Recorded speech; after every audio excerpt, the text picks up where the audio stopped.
अब आ जाते हैं factor fuelling the terrorism in India. Factor कौन कौन से रिस्पॉन्सिबल है? ऑलरेडी आपको मैंने फैक्टर्स जो है वो डिस्कशन में बताए हैं। अब थोड़े से हम डिटेल में यहाँ पे फैक्टर्स की बात कर लेते हैं।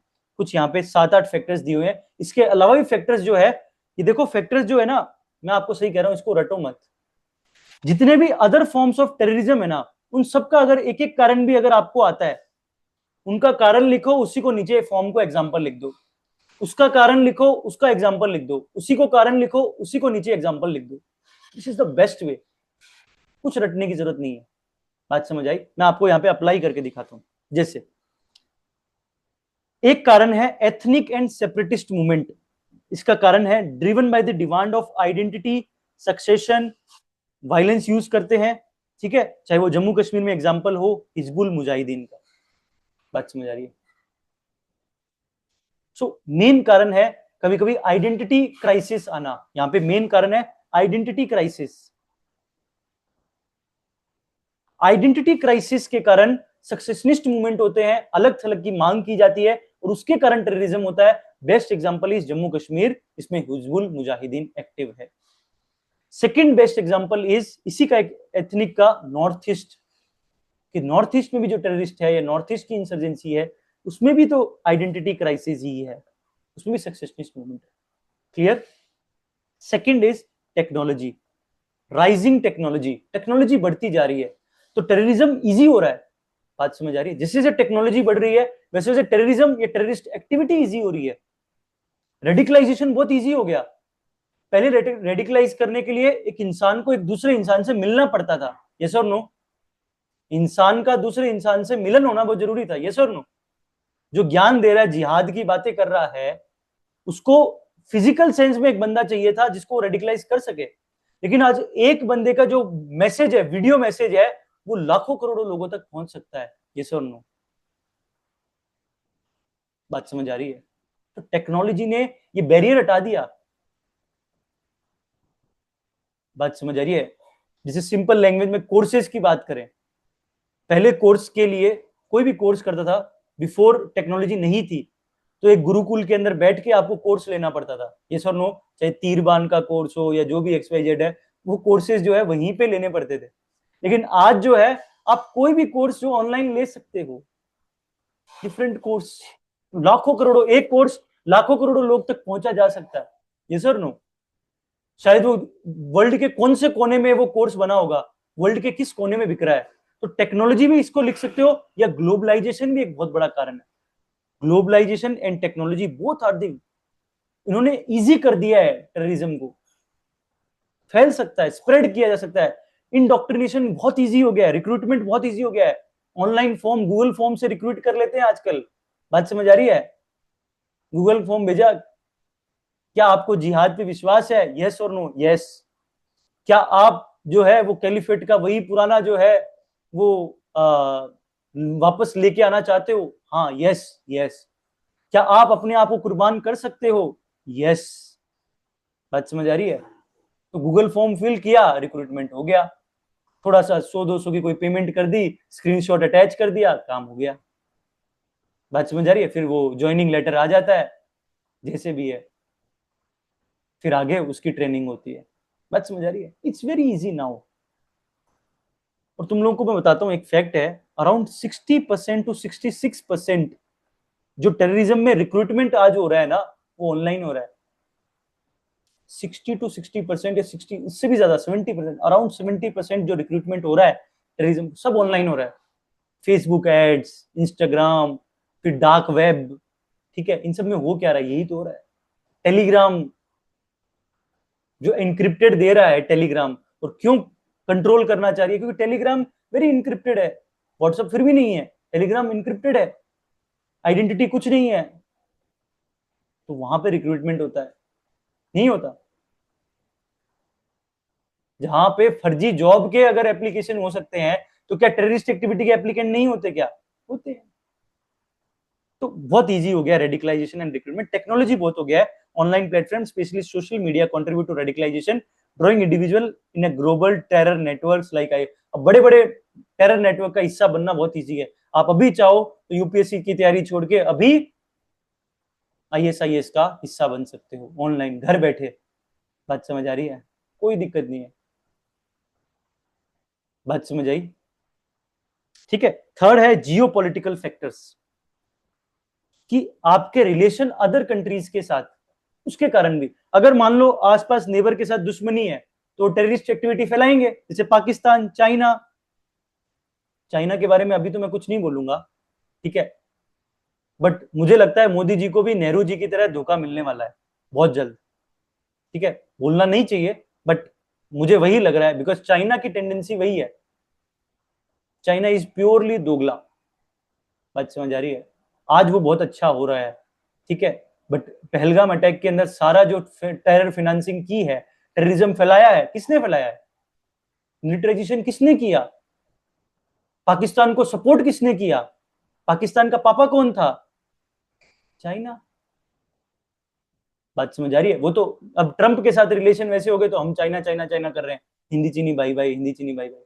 वो धोखा नेहरू जी को भी मिला था, याद है 1962 में? ऐसा धोखा मिला कि उसके बाद कभी उभर नहीं पाए, हार्ट अटैक से हमें छोड़ के चले गए। बस उम्मीद करता हूं मोदी जी के साथ वो ना हो। बात समझ आ रही है? ये बात समझ आ रही है? हमें बहुत सेफ खेलना पड़ेगा यहाँ पे, बहुत सेफ। बहुत ज्यादा आंख बंद करके विश्वास नहीं करना पड़ेगा चाइना के, नहीं करना चाहिए। बात समझ आ रही है? ठीक है, बट क्योंकि बिकॉज चाइना हमारा कहीं ना कहीं, हमें चाइना से नुकसान है, इसमें कोई दो राय नहीं है, ये बात हमेशा याद रखना। उसने पहले भी काफी बार जो है वो अच्छे रिलेशंस किए हैं, बट जैसे ही वो एक अच्छा रिलेशन करता है उसके बाद वो पीछे पीठ पे खंजर फूंकता है। ये उसका पैटर्न है सिंस इंडिपेंडेंस, सिंस इंडिपेंडेंस उसका पैटर्न है। तो हम उस पर विश्वास नहीं कर सकते आंख बंद करके, आंख खोल के हमें विश्वास करने की जरूरत है। तो इसलिए चाइना एंड पाकिस्तान बोथ, हमें दोनों से एक अच्छे टाइज, अच्छे रिलेशन, उस पर कोशिश करनी होगी। एक सेफ साइड जो है वहां पे उसको करना पड़ेगा हमें। इसका काउंटर जो है हमेशा इंटरनेशनल रिलेशन में जो है बना के रखना पड़ेगा। जैसे रशिया है, तो रशिया जो है वो काफी बार चाइना को जो है वो, हमें रशिया के साथ अगर अच्छे टाइज होंगे तो चाइना को हम थोड़ा सा काउंटर कर सकते हैं। बात समझ आ रही है? चाइना को अगर थोड़ा सा काउंटर किया तो पाकिस्तान के ऊपर दबाव बनाया जा सकता है। ये इस तरीके से रिलेशन काम करता है। तो ये फैक्टर है। इसका सॉल्यूशन क्या है? बेटर इंटरनेशनल ट्राइज, रिलेशंस, वो एक इसका सॉल्यूशन होगा, इस कारण का सॉल्यूशन है उस तरीके से। फोर्थ है प्रॉक्सिमिटी टू कॉन्फ्लिक्ट जोन्स। हम काफी कॉन्फ्लिक्ट जोन के आसपास जो है वो रहते हैं, हमारी ज्योग्राफी है, प्रॉक्सिमिटी है। चाहे वो अफगानिस्तान का तालिबान हो, यस और नो, उसके बाद चाहे मिडिल ईस्ट की क्राइसिस हो, आए दिन मिडिल ईस्ट में क्राइसिस है, चाहे वो म्यांमार के अंदर जुंता हो, जुंटा अभी जो म्यांमार में चल रहा है, वहां भी तो कन्फ्लिक्ट चल रहा है। तो इन सब से कहीं ना कहीं टेररिज्म देश को खतरा है। बात समझ आ रही है? So proximity to the conflict zones. Fifth है इलीगल इमिग्रेशन। ये भी एक कारण है। Large scale influx of illegal migrant can lead to demographic shift and economic and social tension as seen is Assam and Tripura में जो देखा जा रहा है। जो नॉर्थ ईस्ट इंसर्जेंसी हो रही है उसका मेजर कारण बताऊं क्या है?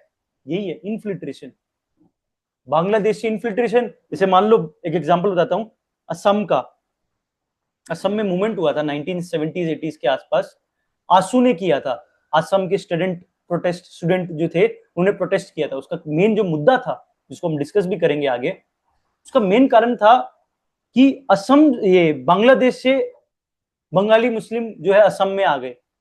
ठीक है, अब असम के लोगों के जो रिसोर्स थे वो पहले ही कम थे, एक रिमोट एरिया है, एक हिली टेरेन एरिया है, रिसोर्सेज पहले ही कम थे, उस पर और ज्यादा प्रेशर पड़ गया।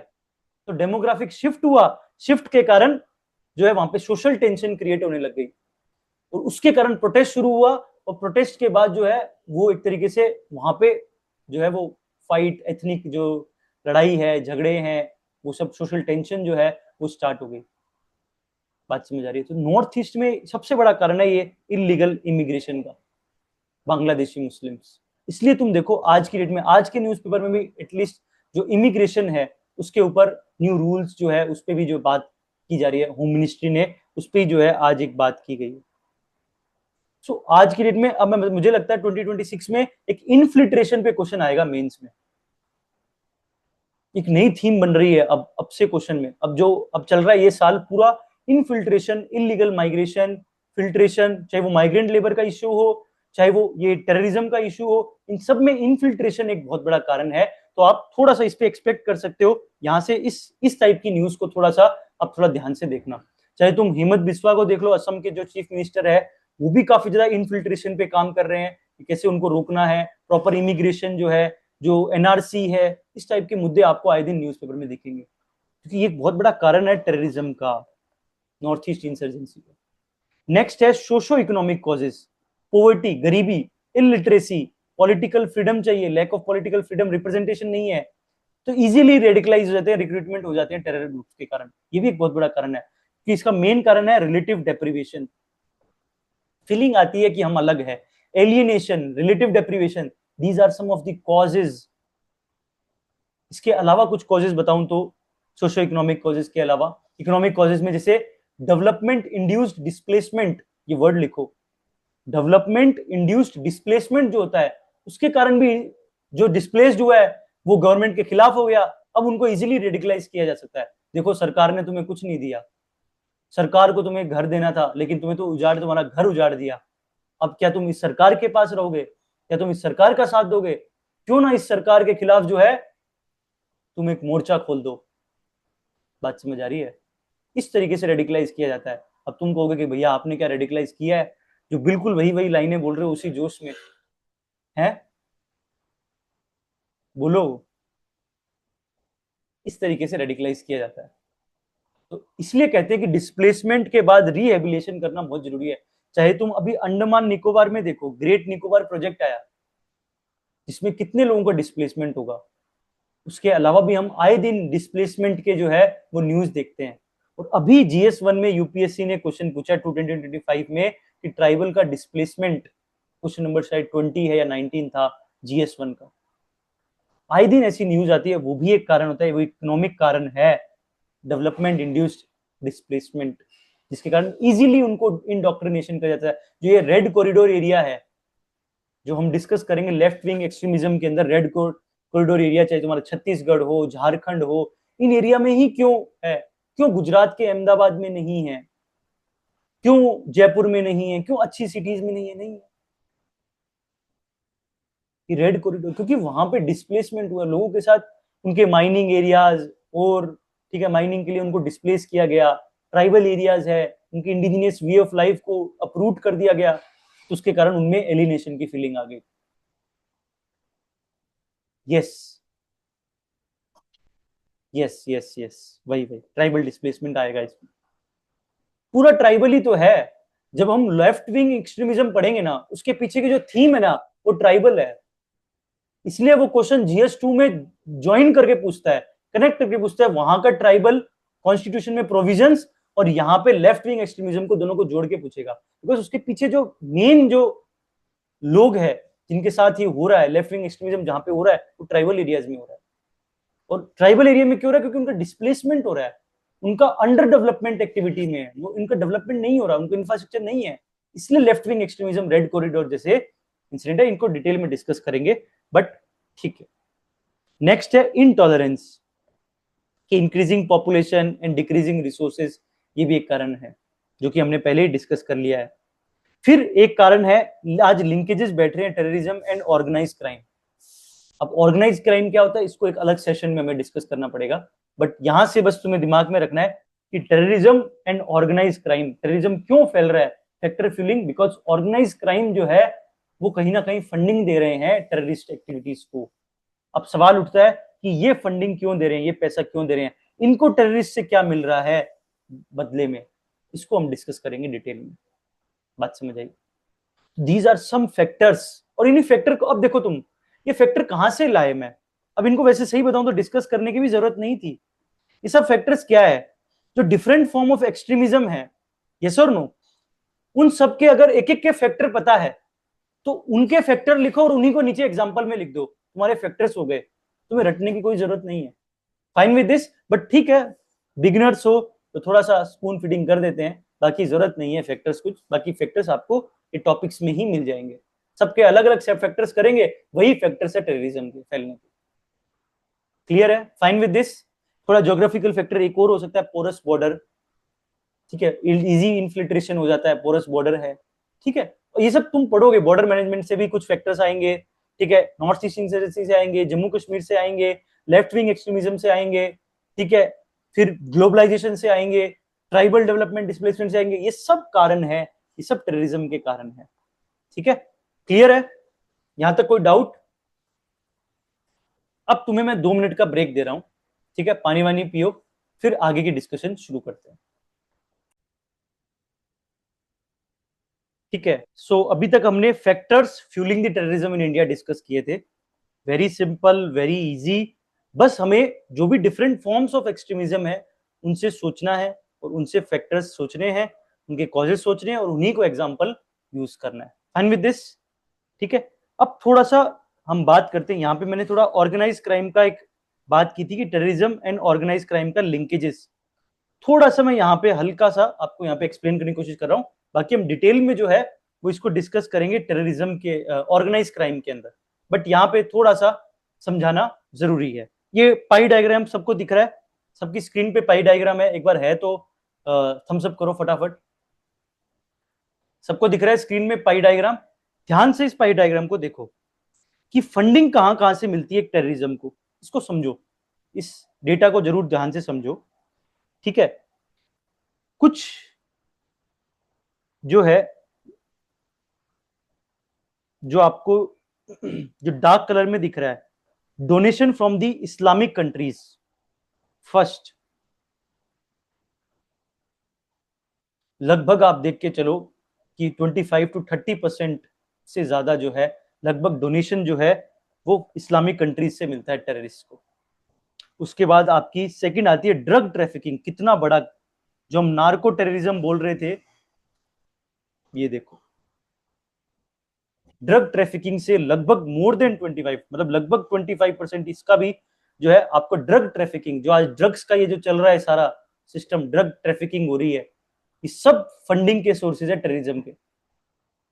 थर्ड है fake Indian currency, fake Indian currency से कितना पैसा है ये देखो, इतनी फंडिंग मिल रही है, लगभग 25%, नॉट 25%, बट 12 to 13%, सॉरी, तो 15% के आसपास आपकी फेक इंडियन करेंसी। उसके अलावा extortion and taxation, fourth major chunk, यहां से, बात समझ आ रही है? आपको लिंकेज समझ आ रहा है कि कैसे ये सब ऑर्गेनाइज क्राइम है, ये सब ऑर्गेनाइज क्राइम है, चाहे डोनेशन हो, चैरिटी हो, फिलंथ्रॉफी हो। ये डोनेशन कहां से आते हैं? एनजीओ, आपने सुना होगा, एनजीओ का यूज किया जाता है इनमें, एनजीओ एंड सिविल सोसाइटी, आप लोग न्यूज में रोज देखते होंगे। ये डोनेशंस कहां से, इस्लामिक कंट्री डोनेशन कर रही है, एग्जांपल, तो चैनल क्या है? चैनल है एनजीओज, जितने आपको एनजीओज दिखते हैं, सिविल सोसाइटी, कई एनजीओ के तो पता एड्रेस ही नहीं होता, बस ऑनलाइन एग्जिस्ट करते हैं वो एनजीओ। इसलिए कभी भी कोई एनजीओ को भी एटलीस्ट तुम कभी भी कोई चैरिटी करो तो प्लीज थोड़ा सा उसका साउंड बैकिंग देखो कि क्या है क्या नहीं है, थोड़ा सा उसको कंफर्म करो कि क्या उसकी क्रेडेंशियल सही है या नहीं है, fine with this. So donations का एनजीओ एंड सिविल सोसाइटी यहां पे रोल। उसके अलावा ड्रग ट्रैफिकिंग, ये भी एक ऑर्गेनाइज क्राइम है। फिर आपका फेक इंडियन करेंसी, ये भी एक ऑर्गेनाइज क्राइम है। एक्सटॉर्शन एंड टैक्सेशन, ये भी एक ऑर्गेनाइज क्राइम है। और अदर ऑर्गेनाइज क्राइम लगभग 5 to 10%। बात समझ आ रही है? अब तुम्हारे दिमाग में एक ही सवाल है कि भैया ये ऑर्गेनाइज क्राइम वाले जो है, जो इनका ये क्राइम चल रहा है, ये लोग टेररिस्ट को फंड क्यों कर रहे हैं? बात समझ आ रही है? तुम लोगों का सबसे बड़ा सवाल ये आ रहा होगा कि भाई इनमें इनको क्या फायदा? भाई नकली नोट, एक तरीके से नकली नोट अगर छाप के उससे ही पैसा कमा लेंगे, वो टेररिस्ट को पैसा क्यों दे रहे हैं यहां से पैसा कमा के, कि उससे उनको ज्यादा पैसा मिल रहा है? बात समझ आ रही है? बात समझ आई? टेररिस्ट देते हैं उनको एक्सेस, बात समझ आ रही है? ये है बिजनेसमैन, ऐसे समझो, मैं बहुत सिंपल बता रहा हूं तुम्हें, अब एकदम सिंपल लैंग्वेज में अगर तुम्हें समझना है इसको समझो। ये ऑर्गेनाइज क्राइम वाले हैं बिजनेसमैन, ऐसे समझो।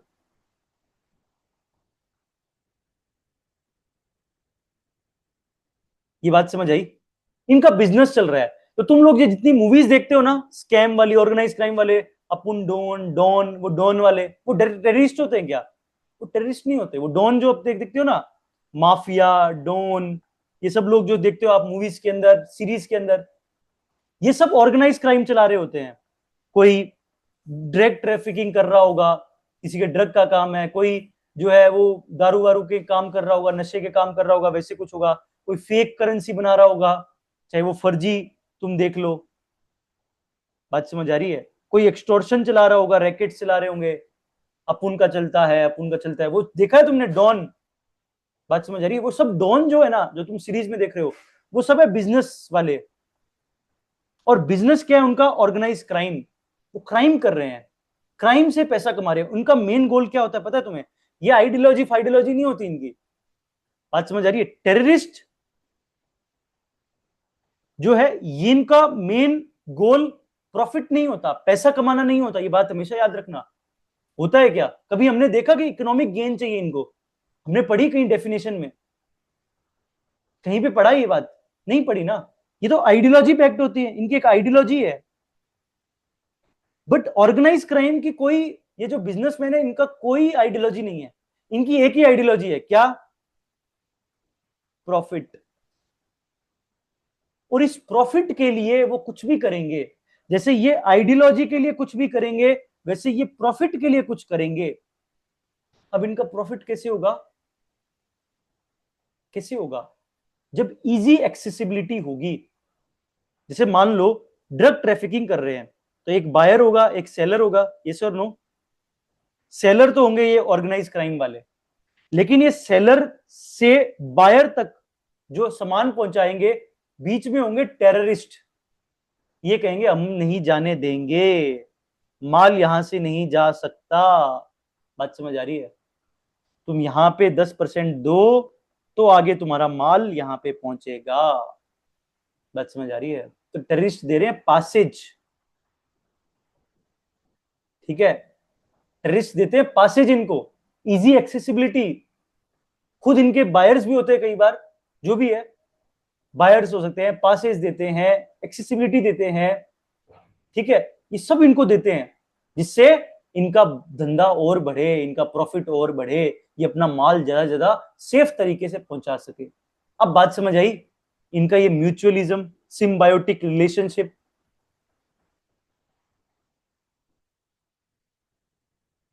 म्यूचुअलिज्म, सिम्बायोटिक रिलेशनशिप, ये दोनों सिम्बायोटिक रिलेशन, इंट्रो यही बनेगा। ऑर्गेनाइज क्राइम एंड टेररिज्म का एक सिम्बायोटिक रिलेशनशिप है, दोनों एक दूसरे पे निर्भर है। इसको पैसा चाहिए, इसके पास पैसा नहीं है, इसके पास आइडियोलॉजी है।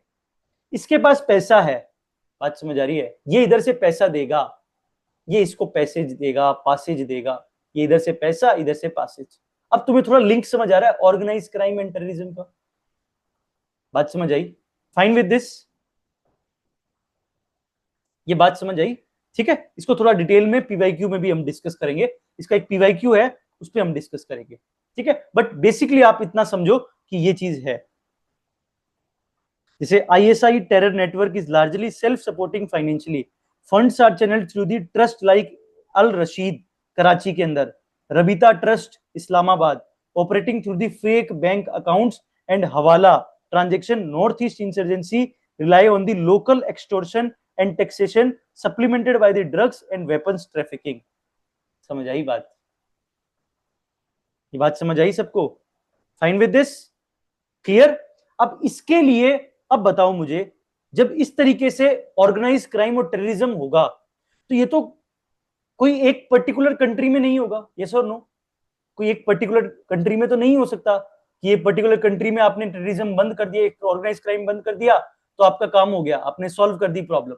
ये तो सभी कंट्रीज के बीच में कोलैबोरेशन होना चाहिए। ये तो कहीं से कहीं भाग जाते हैं। बात समझ आ रही है? इनके तो इतने ज्यादा पासेज होते हैं, बॉर्डर एरिया में इनकी सेटिंग होती है, और होती है मैरीटाइम सिक्योरिटी, यहां से शिप से आते हैं, कहीं से भी आ सकते हैं। तो इसलिए चाहिए इंटरनेशनल कोलैबोरेशन। इसलिए क्या है, initiative to curb terror funding several global efforts including United Nation resolution and financial action task force, FATF. FATF तुम लोग न्यूज में देखते होंगे, फाइनेंशियल एक्शन टास्क फोर्स। ये एक इंटरनेशनल लेवल पे एक टास्क फोर्स है जो रेगुलेट करता है इस तरीके की टेरर फंडिंग को। बात समझ आ रही है? फाइनेंशियल एक्शन टास्क फोर्स, ठीक है। इससे इंटरनेशनल डिक्लेरेशन भी है, दिल्ली डिक्लेरेशन जो अभी अभी हाल ही में हुआ है, दिल्ली डिक्लेरेशन, ठीक है। ये फाइनेंशियल सैंक्शंस लगाते हैं on terrorist and prevent money laundering. तो हम मनी लॉन्ड्रिंग में और ऑर्गेनाइज क्राइम के अंदर एक बार फिर इसको डिस्कस करेंगे, बट हल्का सा मैंने आपको यहाँ पे डिस्कस किया है इनके लिंकेजेस को। क्लियर है? Fine with this? कोई डाउट? ठीक है। अब थोड़ा सा 2 मिनट का है, ज्यादा नहीं है, अब सेशन हम एंड की है, टेररिज्म खत्म है।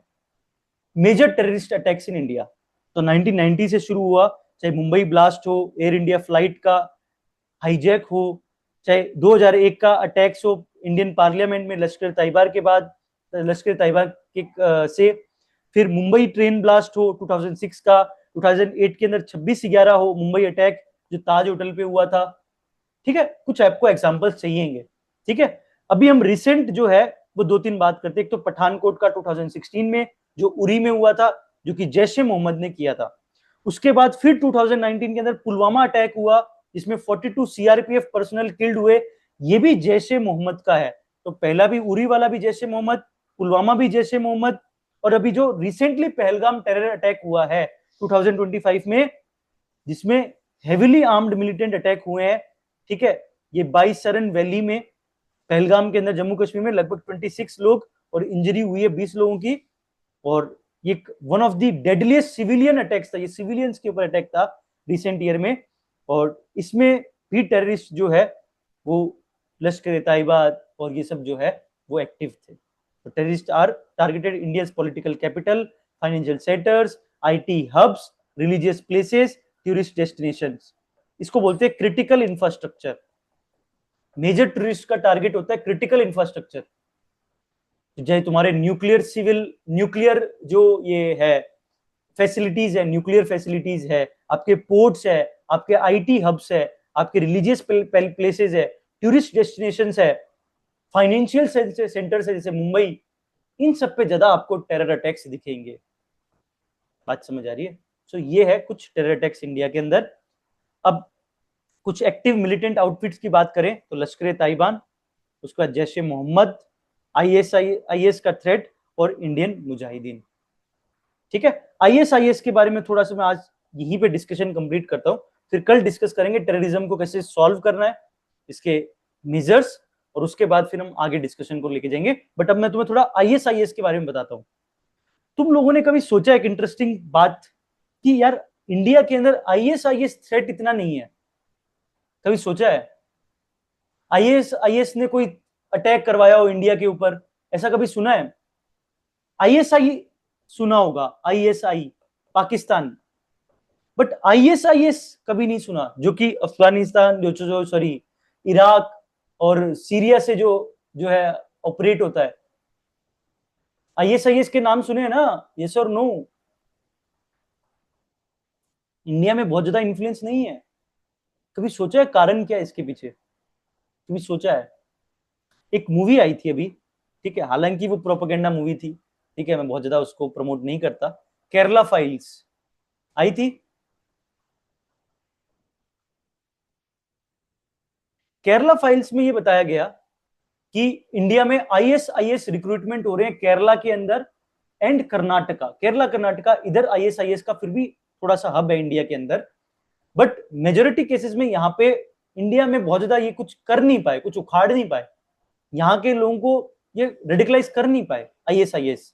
इवन इंडिया से जो ये रिक्रूटमेंट करते हैं केरला से, एग्जाम्पल जो बहुत ज्यादा नंबर्स बताए गए इस मूवी के अंदर उतना है भी नहीं, कुछ 2-3 लोग, 50, 10 लोग, 20 लोग ही मुश्किल से केरला से रिक्रूट हुए हैं आईएसआईएस के अंदर, और इवन वो खुद उनको लेके जाते हैं और खुद ही वापस छोड़ के जाते हैं कि भैया आपसे ना हो पाएगा, आप टेररिस्ट नहीं बन सकते। बात समझ आ रही है? ऐसा क्यों? मैं आपको 2-3 कारण बताता हूं क्यों आईएसआईएस इंडिया के अंदर बहुत ज्यादा अपना मेजर हब नहीं बना पाया। इसका पहला कारण है इनकी फिलॉसफी। जो इंडिया में टेररिज्म है वो फैलता है आजाद कश्मीर के फिलॉसफी से। बात समझ आ रही है? आजाद कश्मीर, कि कश्मीर को आजाद करवाना है या ऐसा है, इस टाइप के मुद्दे होते हैं, प्रोपेगेंडा ये होता है। और ये प्रोपेगेंडा इनका है ही नहीं। इनका प्रोपेगेंडा क्या है कि हमें कैलिफ सिस्टम बनाना है, एक सारी इस्लाम कंट्री एक करनी है। तो आजाद कश्मीर तो कहीं ना कहीं एक की बात नहीं कर रहा, वो तो अलग की बात कर रहा है। यस और नो की बात समझ आ रही है? सो कहीं ना कहीं कॉन्ट्राडिक्शन है इनके प्रोपेगेंडा के अंदर। इनकी प्रोपेगेंडा आइडियोलॉजी में सेट ही नहीं बैठता, इंडिया में प्रोपेगेट ही नहीं कर सकते। यहां पे रेडिकलाइज करना है तो आजाद कश्मीर के नारे लगवाने पड़ेंगे, बात करनी पड़ेगी, पर वो उनके प्रोपेगेंडा में सेट ही नहीं होता। बिकॉज आईएस जो है उसका प्रोपेगेंडा है कि एक पूरा कैलिफेट बनाना, एक इस्लाम कंट्री बनाना, एक इस्लाम का पूरा जो है वो हब बनाना। अब उसके अंदर वो आजाद कश्मीर को कहीं ना कहीं करेगा, वो उसको रिकॉग्नाइज ही नहीं करेगा। तो ये उसके कॉन्ट्राडिक्शन आ रहे हैं प्रोपेगेंडा में, इसलिए इंडिया में आईएसआईएस जो है वो सक्सेसफुल नहीं है। बात समझ आई? सेकंड इंपॉर्टेंट कारण, इंडिया का मुस्लिम जिसको सबसे ज्यादा टारगेट किया जाता है कि टेररिस्ट मुस्लिम, कि उसको हम रेडिकलाइज करेंगे इस्लाम के नाम पे, टेररिस्ट में मोस्टली ये बात करते हैं। उसको रेडिकलाइज करना आसान नहीं है, क्योंकि इंडिया का मुसलमान जो है, इंडिया का जो मुस्लिम है, वो दिवाली भी बनाता है, वो गणेश चतुर्थी भी बनाता है। बात समझ आ रही है? वो ईद भी बनाता है, वो घुला मिला है। बात समझ आ रही है? इंडिया का जो मुस्लिम है is very different from other Muslims, other Islam people. ये हमेशा याद रखना बात। इंडियनाइज्ड मुस्लिम है, और यहाँ के हिंदू भी उस तरीके से, ये मेल्टिंग पोर्ट कल्चर का बेस्ट एग्जांपल है इंडिया।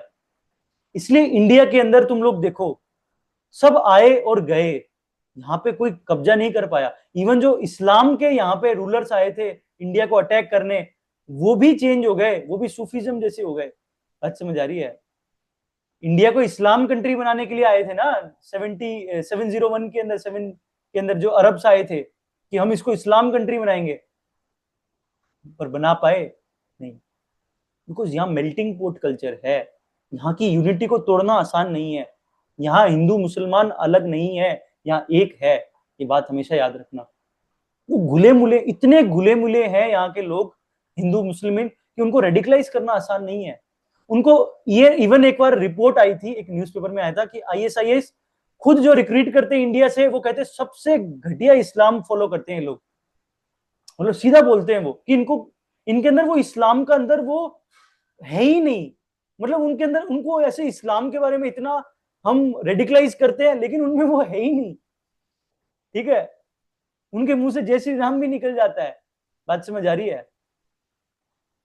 बहुत घुले मुले हैं। ठीक है, बहुत बहुत एक कह सकते हैं स्वीट मुस्लिम है इंडिया का। यह बहुत रेडिकलाइज करना आसान नहीं है। इस्लाम जो है उनके अंदर जहन तक एकदम भरा हुआ नहीं है। इसलिए कहते हैं इंडिया में ये है यूनिटी, इसको तोड़ना आसान नहीं है, क्योंकि इसका हमेशा से करेक्टरिस्टिक फीचर है। तुम सोसाइटी में पढ़ोगे इंडियन कल्चर, उसमें यही सबसे इंपॉर्टेंट फीचर है। इंडिया का कल्चर है असिमिलेटिव इन नेचर। जो भी यहाँ पे आया वो यहीं का हो गया, जो हमें बदलने की कोशिश किया वो भी हम जैसा ही हो गया। बात समझ आ रही है?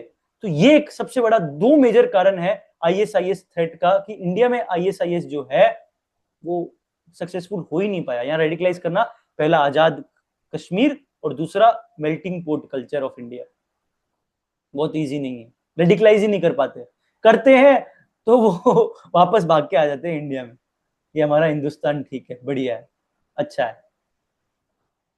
बात समझ आई? ठीक है। सो ये है कुछ आउटफिट्स जिसका हमने डिस्कस किया। कल हम बात करेंगे अब इस टेररिज्म को कॉम्बैट कैसे करना है, इसके लिए इंस्टीट्यूशनल फ्रेमवर्क, लीगल फ्रेमवर्क, ठीक है, पब्लिक को क्या करना चाहिए, गवर्नमेंट को क्या करना चाहिए, इंटरनेशनल लेवल पे क्या करना चाहिए, उन सभी डायमेंशन को डिस्कस करके टेररिज्म को खत्म करेंगे और उसका वे फॉरवर्ड करेंगे। और फिर नया टॉपिक जो है वो शुरू करेंगे, left wing extremism. Fine with this. आज की क्लास अच्छी लगी, इंटरेस्टिंग लगी सबको? कोई डाउट? ठीक है, डाउट हो तो आप कमेंट बॉक्स में पूछ सकते हैं।